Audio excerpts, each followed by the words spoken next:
സമരം നടന്നു, സമരക്കാരെ തല്ലി, ബസ് തല്ലി തകർത്തു, ഒക്കെ ശരിയാണ്. പക്ഷേ ബസ് ഓണേഴ്സ് അസോസിയേഷൻ ഈ പ്രശ്നത്തിൽ ഇടപെടാൻ ആഗ്രഹിക്കുന്നില്ല. അതെന്താ അങ്ങനെ? കണ്ടക്ടർ കട്ടപ്പോഴും അയാളെ തല്ലിയപ്പോഴും പിന്നെ സമരം നടന്നപ്പോഴും ഇങ്ങനെ ഒരു അസോസിയേഷൻ ഉള്ളതായി മിസ്റ്റർ മുരളീധരൻ കരുതിയിട്ടില്ലല്ലോ. ഒരു സമരം നടന്നാൽ ഉടനെ കോർട്ടിൽ പോവാ വേണ്ടത്? പോലീസിനെ കൊണ്ട് സമരക്കാരെ തല്ലിച്ചതിന് ശേഷം ഇങ്ങനെ ഒരു ചർച്ചയുടെ ആവശ്യം എന്താ? ശരിയാ, നിങ്ങൾക്ക് അതിന്റെ ആവശ്യമില്ല. പണം ഉണ്ടായതുകൊണ്ട് മാത്രം ബിസിനസ് നടത്താനാവില്ല. ഗൾഫിൽ പോയി 4 കാശുണ്ടാക്കി പോരും. അറിയാത്തവരോ ബിസിനസ്സിൽ ചെന്ന് ആവശ്യമില്ലാത്ത കാര്യം സംസാരിക്കണ്ട. ബിസിനസിന്റെ വിവരവും വിവരക്കൊടൊന്നും ആരും ഇവിടെ പറയേം വേണ്ട. പുതിയൊരു ബസ് റൂട്ട് പാസ്സാകുന്നത് കേട്ടാല് പാറശാല മുതൽ മഞ്ചേശ്വരം വരെയുള്ള ഉദ്യോഗസ്ഥന്മാരുടെ പുറകെ പണക്കെട്ടുമായിട്ട് പായുന്നതാണ് ബിസിനസ് നിങ്ങളുടെയൊക്കെ വിവരം.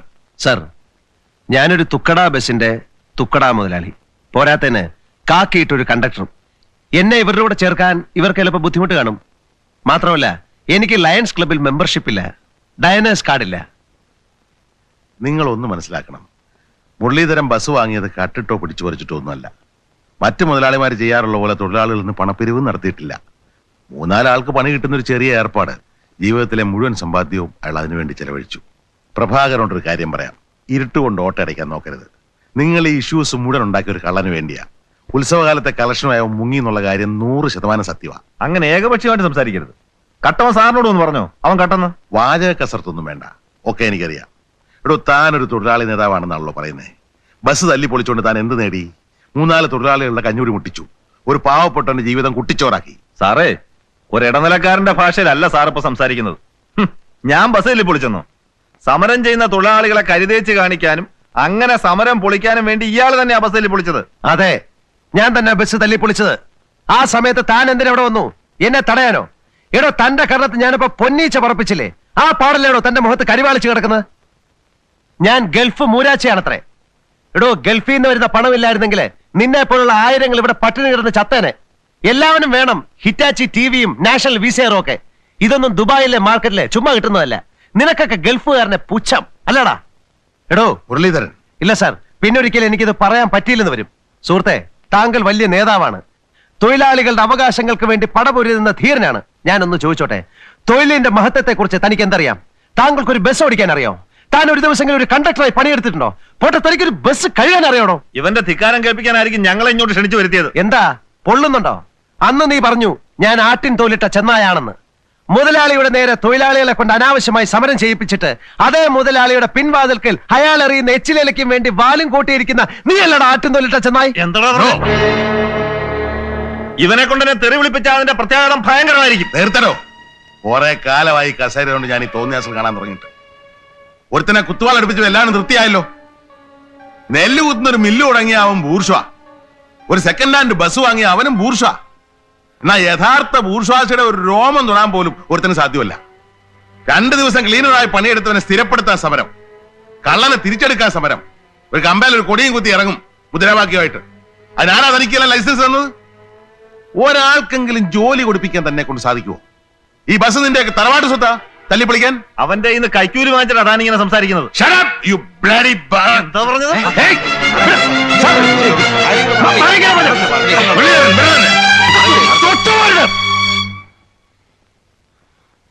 സാർ എന്തിനാ സാർ ഈ കുഴപ്പത്തിനൊക്കെ പോകുന്നത്?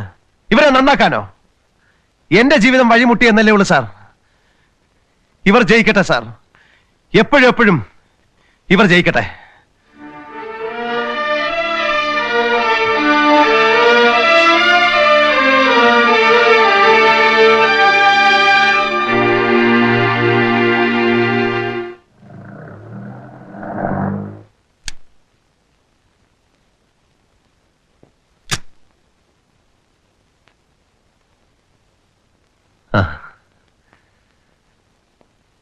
സാറിന്റെ എത്ര വൈകിയത്? ഞാൻ സാറിനെ പ്രതീക്ഷിച്ചിരിക്കുകയായിരുന്നു. എന്റെ ബസ് കണ്ടില്ലേ, നല്ല കണ്ടീഷനിലാണ്.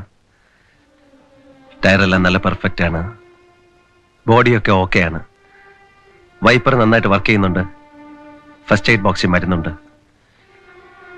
ഇനി സാറിന്റെ ഫിറ്റ്നസ് സർട്ടിഫിക്കറ്റ് ഉണ്ടല്ലോ, അതുകൂടെ കിട്ടിയാൽ എല്ലായി.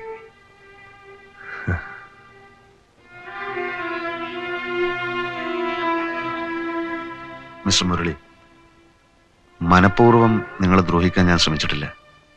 ജോലി പ്രവേശിച്ചിട്ട് അധിക നാളായിട്ടില്ലാത്തതുകൊണ്ട് പ്രായോഗികമായ പരിചയക്കുറവ് കാണിച്ചിട്ടുണ്ടാകാം. പക്ഷേ എനിക്ക് വളരെ വിഷമമുണ്ട്. എന്റെ ഭാഗത്ത് നിന്ന് എന്ത് സഹായമാണ് വേണ്ടത്? അയ്യോ, ഒരു സഹായം വേണ്ട സാർ. ഇപ്പൊ തന്നെ ധാരാളമായി. ഒരു കണക്കിന് യൂണിയൻ നേതാക്കളും എനിക്ക് വലിയൊരു കാര്യമാണ് ചെയ്തു തന്നത്. ഇതിങ്ങനെ അവസാനിപ്പിച്ചു തന്നല്ലോ. അങ്ങനെ ഒന്നും പറയരുത്. ഇതൊരു വെല്ലുവിളിയായിട്ട് എടുക്കണം. ചെറിയൊരു കുറ്റബോധം എനിക്കും ഉണ്ട്. ആദ്യം ബസിറക്കാൻ ശ്രമിക്കൂ. ഒരു ഉദ്യോഗസ്ഥനായിട്ടല്ല, ഒരു സുഹൃത്തായിട്ടാണ് ഞാൻ പറയുന്നത്.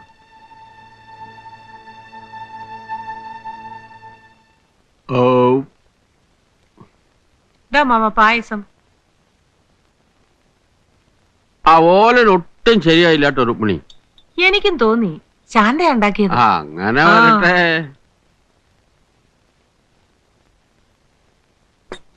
ആരായത്? ബസ് മുതലാളിയോ? അമ്മാവനെപ്പോ വന്നു? വരില്ല എന്ന് കരുതിയതാ. അത്രയ്ക്ക് അഹങ്കാരമല്ലേ നീ എന്റെ അടുത്ത് കാണിച്ചത്? എന്തഹങ്കാരം? അറിയാമടാ, അന്ന് ഞാൻ ബസ്സിന് കൈ കാണിച്ചപ്പോ നിർത്തിയില്ല. വണ്ടി വിടാൻ ബിസിലടിച്ചതെന്ന് നീയാണെന്ന് ഞാൻ മനസ്സിലാക്കി. അപ്പൊ എന്റെ മനസ്സൊന്ന് നൊന്തു. ഈ കുട്ടിക്ക് ഇത് നല്ലതല്ലല്ലോ എന്ന് ഞാൻ മനസ്സിൽ വിചാരിക്കുകയും ചെയ്തു. കണ്ടെത്തി പണിയും വരമ്പത്ത് കൂലിയും എന്നാ പ്രമാണം. എന്ന് വെച്ചാൽ കൂലി എത്രയും പെട്ടെന്ന് കിട്ടുന്ന അർത്ഥം. അങ്ങനെ ശപിക്കാൻ മാത്രം ഞാൻ എന്താ ചെയ്ത അമ്മാവ? വിശദീകരിക്കാനൊന്നും ഞാനില്ല. നിന്റെ ബസ് തല്ലിപ്പൊളിച്ചെന്നോ സമരം ചെയ്തെന്നോ എന്തൊക്കെയോ കേട്ടല്ലോ. തെങ്ങും പറമ്പായിരുന്നെങ്കിലേ എനിക്കൊരു മെച്ചം ഉണ്ടാവില്ലായിരുന്നു. ഇപ്പൊ ബസ് പൊളിഞ്ഞെങ്കിലും എഞ്ചിനെങ്കിലും ബാക്കിയുണ്ടല്ലോ. എന്ന് വെച്ചാ ആ മുരളിയോ? എനിക്ക് ചില പ്രശ്നങ്ങളൊക്കെ ആളുകൾ പറഞ്ഞറിഞ്ഞു. മനുഷ്യന് നാണക്കേട് കാരണം ഹോട്ടലിൽ ഇരിക്കാൻ വയ്യാന്നായിണ്ട്. എന്താ, ഞാൻ വല്ലയിടത്തും പോയി കട്ടോ? എങ്കിൽ വിരോധമില്ലായിരുന്നു. നീ കാണിക്കുന്ന കുഴപ്പങ്ങൾ കാരണം രാഷ്ട്രീയക്കാർ ഞങ്ങളുടെ നേരെ തിരിവുന്ന ഞങ്ങളുടെ പേടി. ഹോട്ടലിൽ അതിന്റെ സൂചന കിട്ടി തുടങ്ങി. അന്യായം കാണിച്ചപ്പോ ഞാൻ എതിർത്തു. അതിനവര് ബസ് തല്ലി പൊളിച്ചു. അതുകൊണ്ടൊന്നും ഞാൻ തോറ്റുപോയിട്ടില്ല. കുറച്ച് രൂപയുണ്ടെങ്കിൽ ബസ് ഞാൻ നാളെ ഇറക്കും. എന്തിനു വീണ്ടും തല്ലിപ്പൊളിക്കാനോ? നേരത്തെ ഇത്തിരി സാമ്പത്തിക പ്രശ്നങ്ങളൊക്കെ ഉണ്ടായിരുന്നു. ഞാൻ ആരെ അറിയിച്ചില്ലെന്നേ ഉള്ളൂ. ഇനി കുഴപ്പമൊന്നും ഉണ്ടാവില്ല. ഒരു 10-30,000 രൂപ ഉണ്ടായിരുന്നെങ്കിൽ. അപ്പൊ നിന്റെ NRI അക്കൗണ്ടില്? അതൊക്കെ എപ്പോഴേ തീർന്നു. വളച്ചു കിട്ടുന്നില്ല.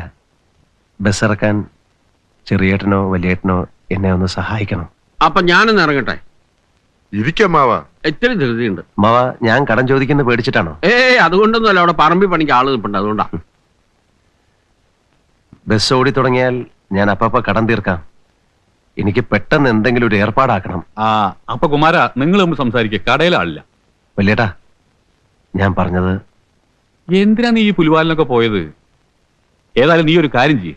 ഇപ്പൊ എത്രയല്ലേ സംഭവിച്ചുള്ളൂ? കിട്ടിയ കാശിന് അതങ്ങ് വിറ്റുകളാ. അതാ ബെസ്റ്റ് പരിപാടി.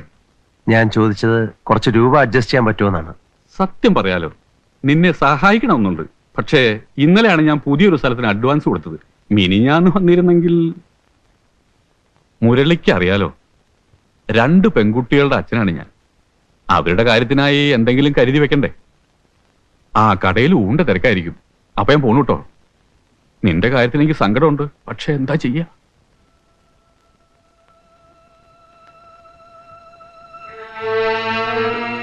അതിപ്പോ സണ്ണി ലൂക്കോസ് ബോംബെയിലാ. അവൻ എപ്പോഴാ വരികയെന്നറിയില്ല.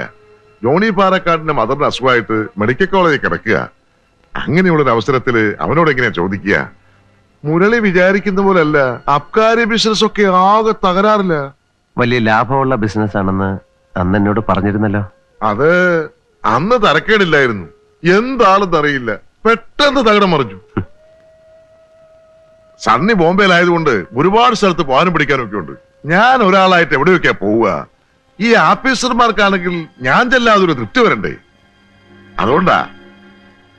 അപ്പൊ ഞാൻ